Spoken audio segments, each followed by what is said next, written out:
Brain-computer interfaces, often called BCIs, are moving from science fiction into real-world development. These systems create direct communication links between the human brain and external computers. Some are designed to restore movement for disabled patients. Others aim to improve communication, memory, focus, or interaction with machines. Supporters describe them as the next major technological revolution. Critics warn they may also create one of the largest social divides in human history. The basic idea behind BCIs is simple. The brain produces electrical signals constantly as neurons communicate. Brain-computer interfaces attempt to read, interpret, and sometimes influence those signals using sensors, software, and artificial intelligence. Some systems use external headsets. Others involve surgical implants placed directly inside or near brain tissue. Advances in AI and neuroscience are making these systems increasingly accurate and responsive. Today, most medical BCI research focuses on healthcare. Scientists are developing systems that help paralyzed patients control robotic limbs, move computer cursors, or communicate through thought-driven interfaces. Researchers are also studying potential treatments for neurological conditions such as epilepsy, Parkinson's disease, and severe spinal injuries. In these areas, brain-computer technology may provide major medical benefits. However, many technology companies are pursuing much larger goals. Several firms are exploring cognitive enhancement rather than medical recovery alone. Future BCIs may eventually allow users to interact with computers faster, store information differently, access AI systems directly, or communicate without speaking. Some developers openly discuss long-term ambitions involving memory assistance, real-time translation, digital telepathy, or AI-assisted thinking. This creates a major social question. If cognitive enhancement becomes commercially available, who will be able to afford it? Throughout history, wealth has already influenced access to education, healthcare, technology, and opportunity. Brain-computer interfaces could extend this inequality directly into human cognition itself. The first advanced enhancement systems will almost certainly be expensive. Surgical procedures, neural implants, AI integration, software updates, and long-term medical support may initially only be available to wealthy individuals, corporations, governments, or military organizations. If enhanced cognition improves productivity, learning speed, or decision-making, the gap between enhanced and non-enhanced populations could widen rapidly. This possibility is sometimes described as a neural divide, a future where cognitive ability becomes increasingly tied to technological access and economic power. Unlike traditional economic inequality, neural inequality could affect the speed of thought, memory capacity, information access, and interaction with AI systems directly. The divide would no longer involve only material wealth. It could involve differences in mental capability itself. Artificial intelligence may intensify this process further. Future BCIs will likely depend heavily on AI systems to interpret neural signals and assist cognitive tasks. Enhanced users may gain faster access to information, predictive systems, automated analysis, and machine-assisted reasoning. In competitive industries, even small cognitive advantages could become economically valuable. Workplaces may change dramatically under these conditions. Employers already reward speed, adaptability, and technical skill. If neural enhancement increases productivity significantly, pressure to adopt enhancement technology could grow quickly. People without augmentation may struggle to compete in industries where enhanced cognition becomes normalized.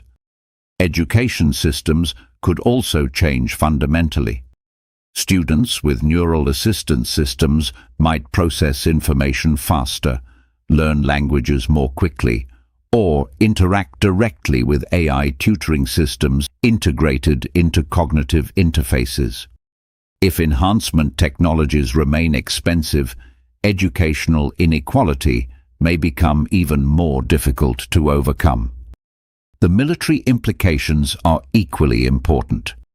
Governments are already researching neural systems for communication, drone control, battlefield awareness, and cognitive performance. Military organizations have historically adopted advanced technologies rapidly when strategic advantages are involved. Brain-computer systems may eventually become part of intelligence operations, cyber warfare, or advanced military coordination. Another major concern involves data privacy. Brain-computer interfaces would generate extremely sensitive information. Neural activity may reveal emotional states, attention patterns, intentions, reactions, or behavioral tendencies. If companies control neural platforms, questions emerge about who owns cognitive data and how that data may be used commercially or politically. Cybersecurity risks are also becoming part of the discussion. Any technology connected to digital systems creates potential vulnerabilities. Brain-connected devices may eventually face risks involving hacking, surveillance, manipulation, or unauthorized access. While many of these fears remain theoretical today, security experts already recognize that neural technology introduces entirely new categories of digital risk.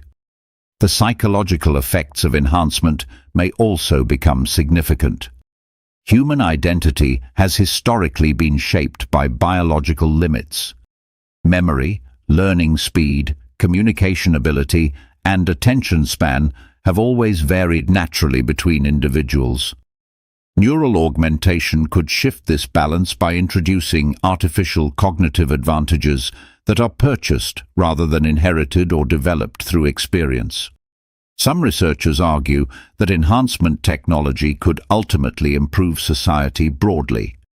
They believe BCIs may increase productivity, accelerate scientific progress, improve healthcare, and help humans adapt to increasingly complex technological environments.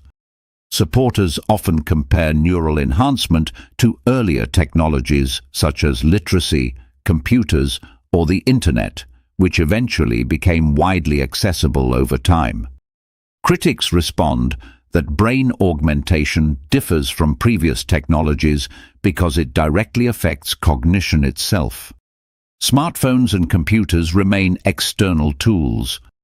Brain-computer interfaces may eventually become integrated into perception, memory, and thought processes directly.